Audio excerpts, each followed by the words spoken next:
Assalamualaikum warahmatullahi wabarakatuh. Salam bahagia dan salam sejahtera. Alhamdulillah, Auda kita bersama lagi dalam rancangan Bicara Sukan yang bersiaran dari studio berita Kompleks Penyiaran RTB Kampung Sungai Akar. Jadi Alhamdulillah, Auda pada kali ini kita bersama lagi untuk membawakan Auda Bicara Sukan yang sekaligus akan memberikan Auda terus pendedahan tentang aktiviti sukan di negara kita, sama ada sukan kompetitif ataupun sukan riadah yang terus digerak aktifkan oleh agensi-agensi ataupun badan-badan sukan di negara kita.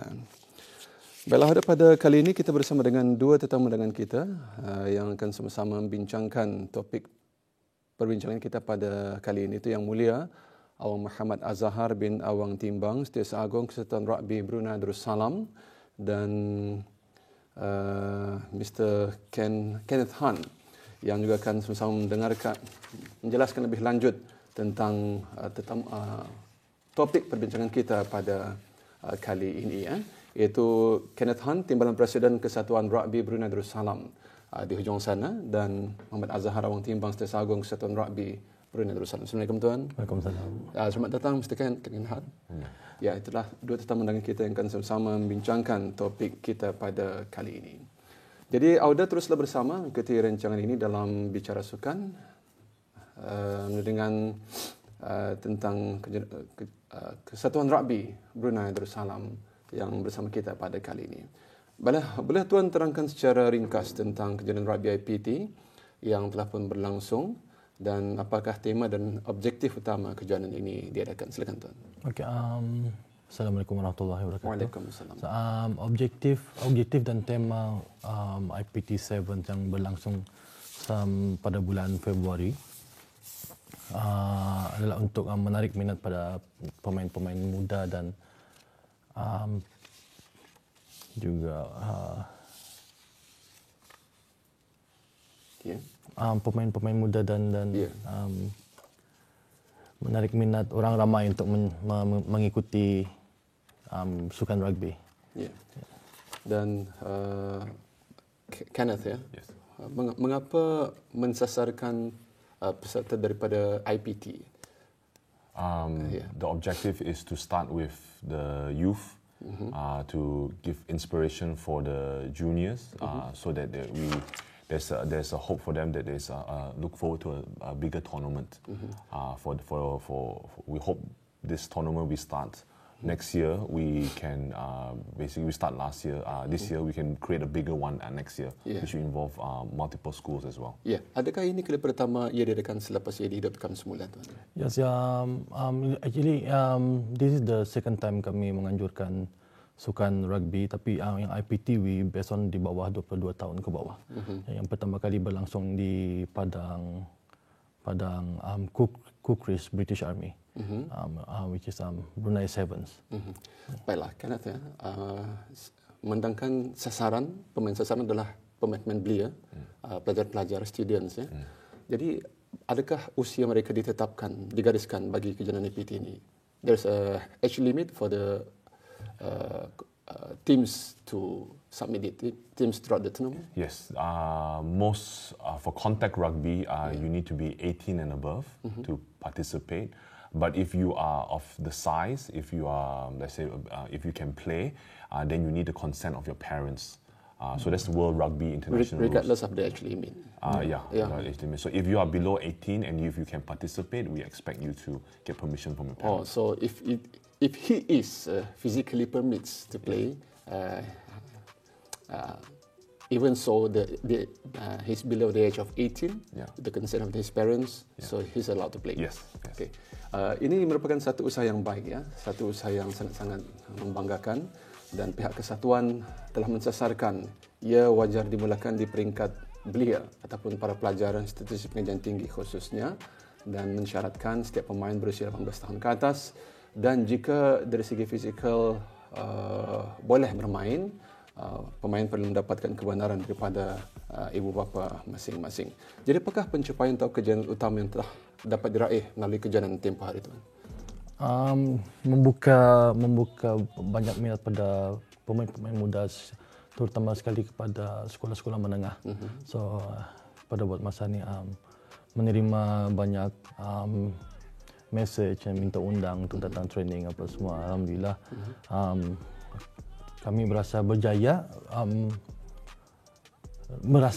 apabila selepas menganjurkan IPT7 itu.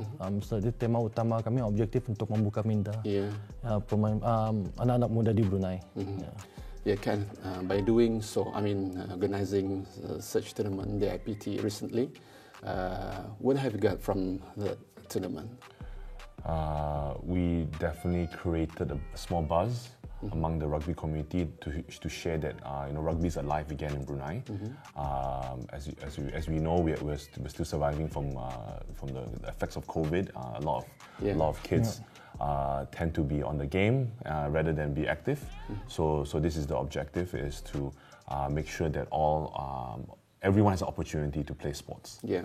Jadi awal dengan penganjuran yang telah diadakan baru-baru ini telah meningkatkan kesedaran peminat-peminat rugby di negara kita bahawa rugby sebenarnya masih aktif diadakan di negara kita, dan sekaligus meningkatkan kesedaran awareness di kalangan pemain rugby di negara ini bahawa peminat rugby berpeluang untuk beraksi bermain rugby dengan kompetitif di negara kita.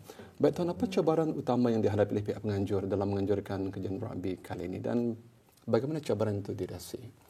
Okey, pertama sekali cabaran yang didapati untuk mencari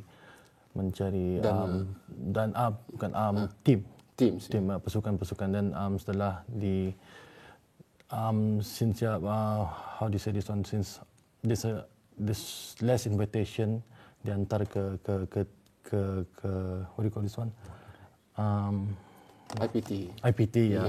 So then and numbers of school yang dah aktif dengan rugby is quite low, really low. So tapi alhamdulillah kami berhasil mendapat 3 tim from the IPT. Adding on Ken, by Azhar, there's a lot of challenges actually to organize such a tournament.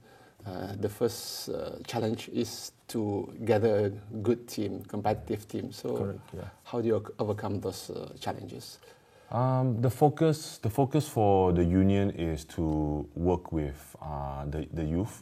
So we work with Jurudong International School, ISB International Schools, and the international schools who have some rugby in there already. So we're working with them to continue to promote it, and then from there we can look at going into different communities and then promoting the game of rugby, because rugby is a sport that it's easy for a 3 to 4 year old to pick up, because it's not like football or it's not like basketball where you have different skills you need to learn. Rugby, you just have to hold a ball and run.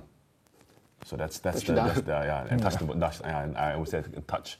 So that's the concept. Passing not so important yet, but the fundamental of it is there. So you run, you kick the ball. You hit the ball. So it's a lot easier for us. So the entry to participate in the sport is easier. So anyone can participate quite easily. So whereas other sports you have to have multiple coaches to train, whereas this you can be just catching the ball at home with your family.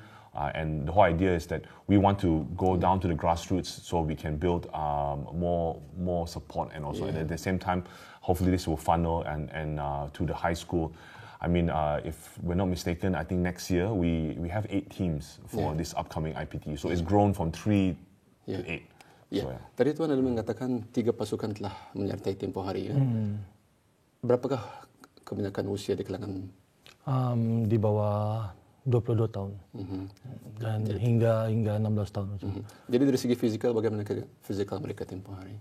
Adakah mereka ini sebenarnya juga yang baru saja mengenali rugby ataupun sudah lama bergiat? Sebelum ni sebelum kami mengadakan sebelum kami mengadakan IPT7, kami ada setahun latihan untuk semua sekolah. Jadi di antara officer kami, coaches, untuk membimbing diorang dengan cara selamat bermain rugby. Jadi apabila sudah semua klub-klub ini ready, dan baru kami membukakan tournament untuk IPT7. Jadi semua officers kami yang ada coaches level 1 World Rugby diantar ke sekolah, diajar ke institut-institut ini, especially like UBD, Politeknik dan UTB. Dan selepas itu baru kami mengadakan IPT7. Jadi tahniah kita ucapkan kepada pihak penganjur, union khususnya, dan juga para pasukan telah pun mengesahkan pernyataan mereka tempoh hari. Kejadian 3 penjuru telah pun berlangsung dalam rugby sevens, 7 pasukan sekaligus menunjukkan bahawa sukan rugby sebenarnya ada dan aktif di negara kita. Rugby kompetitif ada di negara kita. Jadi sebelum kita meneruskan perbincangan, kita kongsikan lagi kuis bagi minggu ini. Buat penonton yang setia menyaksikan rancangan Bicara Sukan yang beri peluang untuk Auda menangi hadiah mingguan. Dan untuk minggu ini, Auda hanya perlu menjawab soalan berikut. Ya. Kita ikuti bersama. Ini soalan untuk minggu ini. Pasukan manakah yang memenangi kejohanan IPT Rugby? Pasukan manakah yang memenangi kejohanan IPT Rugby? Adakah A. UBD Rugby, C. Vanguard Rugby Club, C. Jaguar Politeknik Brunei, ataupun D. Black Arrow Rugby Club. Dan ikuti akaun Instagram @rtb.sukan dan @victoryathletesbrand ya. Like, komen jawapan betul dan tag seorang untuk menyertai. Inilah hadiah untuk minggu ini. Voucher RM100 sumbangan Victory Athletes brand. Tarikh tutup untuk menyertai adalah 11 hari bulan Mei 2025 hari Ahad pukul 11.59 malam. Ada bersama mengikuti rancangan Bicara Sukan dengan kejohanan rugby IPT yang telah pun berlangsung tempoh hari, dan bersama dua tetamu kita, Wang Azhar dan juga Kenneth Han yang bersama kita pada kali ini. Jadi sebelum kita kembali ikuti trivia kejohanan rugby IPT ini. Kita ikuti bersama.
Itulah trivia kejohanan rugby IPT yang telah pun berlangsung baru-baru ini. Tahniah kita ucapkan kepada pemenang, pemain-pemain, juga ada pemain MVP yang diumumkan pada kejohanan tersebut.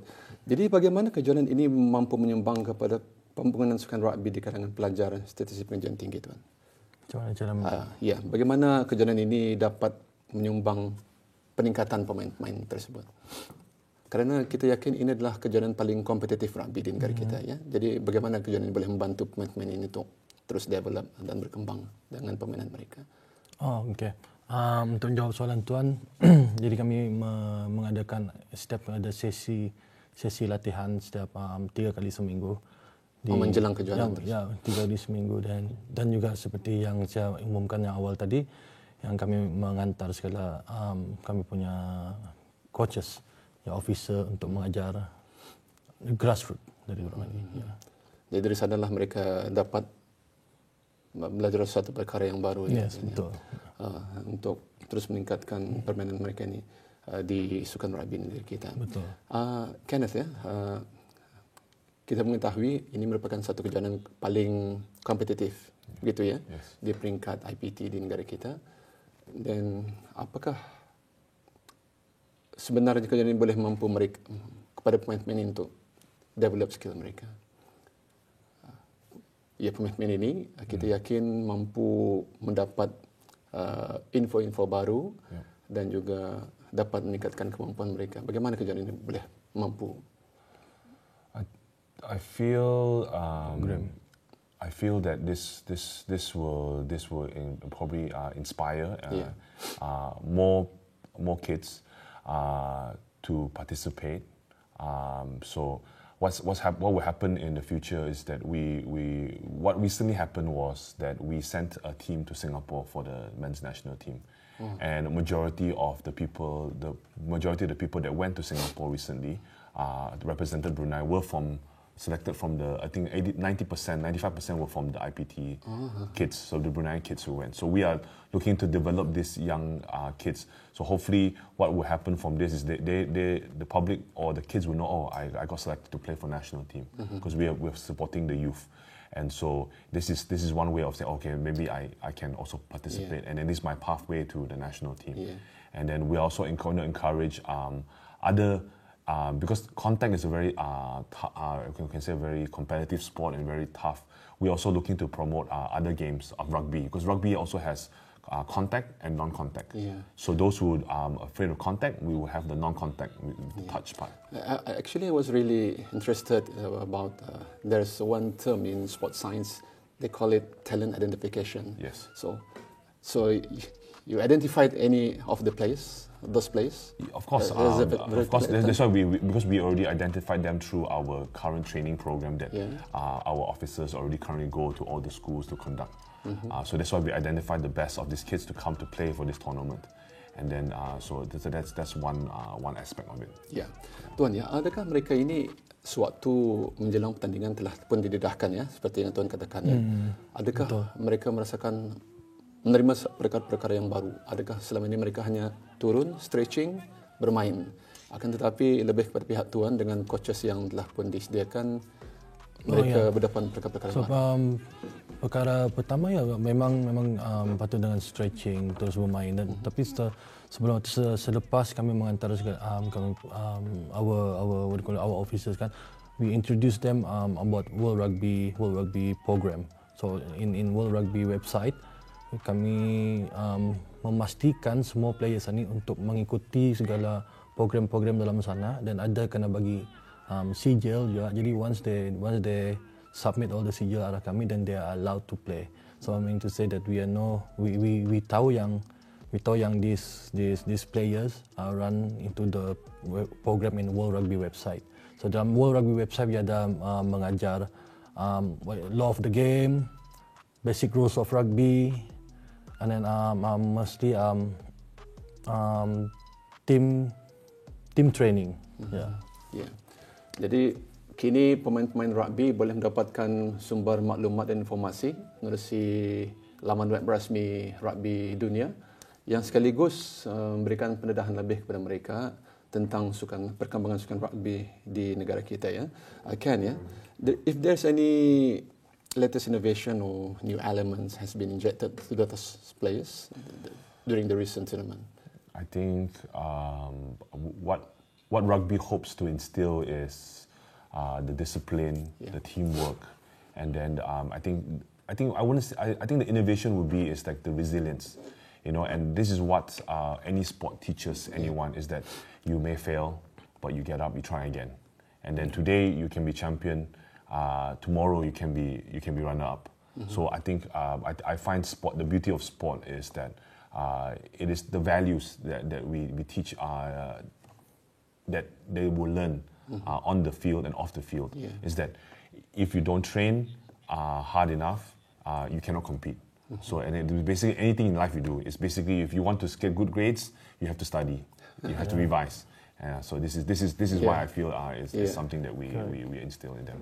Jadi Tuan, menentangkan sukan rugby ini nampak begitu agresif. Contact sports ya? Ya, contact sports. Bagaimana dengan risiko kecederannya dalam hal ini? Adakah ia boleh berada pada tahap paling minimal? Okay, so also untuk memetik dari soalan Tuan itu, jadi kami mesti memastikan officer kami ada certified World Rugby medic.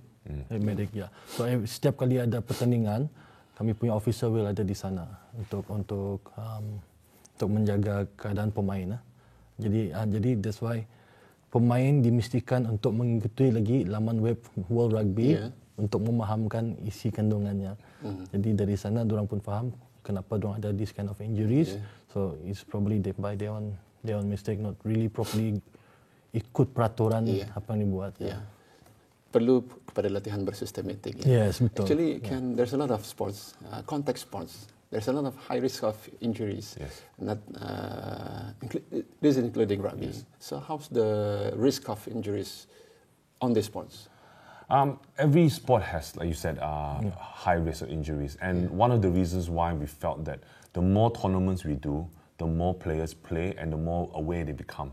Fitter. They get fitter and then they also become a bit more smarter and they also understand. Yeah. So they have to prepare more. So that's why rugby, that's why sevens, we support sevens in Brunei now because it's a one-day tournament. Other tournaments like 15s, they take a month. You know, it takes, and you need after one tournament, you need I think it's not 48 hours of rest before you can play again. So there's many rules when we play 15s. That's why sevens is faster and less. And the fact that sevens is, how you say, it's less risk of getting injured because it's a wider field. And instead of 15 people on the field, you have 7, so it's wider. So it's more about speed, it's more about technique, it's more about again skills. It's skills. Jadi Tuan, apakah perancangan pihak penganjur untuk kejuaraan rugby IPT pada masa akan datang, Tuan? Sebarang penambah, kita yakin penambahan dari segi pasukan dan sebagainya. Silakan, Tuan. Dari penambahan dari sukan, kami akan membuka lagi untuk menghadapkan perkara-perkara yang bakal kami buat ni ke bahagian Ministry of Education. Ya, macam itu untuk menginform, membagi formal letter yang mengatakan kami akan mengadakan macam program-program ini dan dihantar ke sekolah-sekolah untuk mengadakan untuk membuka lagi program Brunei Rugby. Ya. Jadi telah last words from you, Ken. Any words? Yeah. We hope that people watching this, parents watching this, kids watching this, that we have more rugby players come and participate or at least try out. That's what I hope. Yeah. Itulah Auda sukan rugby di negara kita. Boleh mencuba. Seperti yang dikatakan oleh tetamu-tamu kita tadi, memanglah semua sukan ini ada risiko kecederaannya. Cuma perlu kepada lebih bersistematik dan mematuhi garis pandu yang telah pun ditetapkan agar risiko kecederaan sebagainya boleh berada pada tahap paling minimal. Ya. Jadi telah ada dua tetamu dengan kita yang mulia, Awang Muhammad Azhar bin Awang Timbang, Setiausaha Agung Kesatuan Rugby Brunei Darussalam, dan juga yang mulia Awang Kenneth Han, ya, yang juga bersama kita pada kali ini untuk sama-sama menerangkan tentang sukan rugby di negara kita. Jadi Auda, insyaAllah kita bersama lagi pada kesempatan yang lain. Dan ikuti, sebelum akhiri segmen pada kali ini, kita ikuti sekali lagi kuis mingguan pada minggu ini. Ini dia segmen kuis. Pasukan manakah yang menangki kejuaraan IPT Rugby? Adakah A, UBD Rugby, B, Vanguard Rugby Club, C, Jaguar Politeknik Brunei, ataupun di Black Arrow Rugby Club. Jadi ikuti akaun Instagram @rtb.sukan dan @B3Athletes, like, komen, jawapan betul dan tag seorang untuk penyertaan. Dan inilah hadiah untuk minggu ini, voucher RM100. Tarikh tutup penyertaan adalah 11 Mei 2025 hari Ahad pukul 11.59 malam. Jadi Auda, untuk mengikuti perkembangan dengan sukan rugby, Auda boleh ikuti Facebook rasmi kesatuan iaitu Instagram, Instagram @brunairugby.bn, dan jangan lupa untuk mengikuti siaran arena terbitan unit sukan setiap hari pada pukul 4 petang di saluran RTB Perdana dan laporan perkembangan terkini sukan dan dalam luar negara. Hingga bertemu lagi pada keluaran akan datang dan dengan tetamu dan topik lain pula. Akhir kata, Assalamualaikum warahmatullahi wabarakatuh. Tingkatkan semangat kesehatan kita dan majulah sukan untuk negara.